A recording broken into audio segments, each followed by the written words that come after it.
installing the 12018 nail gun hanger to the DeWalt DWF83PL.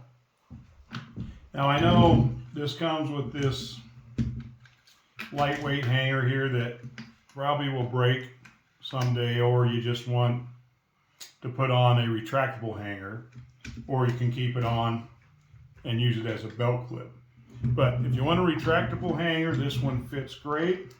Let's first remove the bolt holding the track to the body. You're going to save the original nut, original washer, original bolt. You'll place the bolt through the hole of the hanger, back in through the body into the track, and we will put the original nut back on.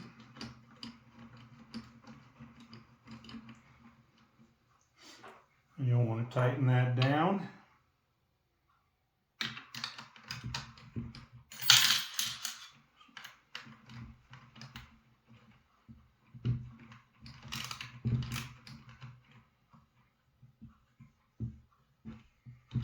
And just check it periodically to see if it's tight.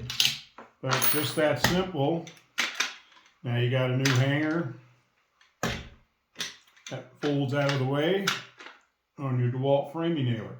This is also available in the I-joist hook if you want a little wider hanger for hanging on 2 1/4, 2 5/16 I-joist. This hanger is available through the custom section of the website, toolhangers.com.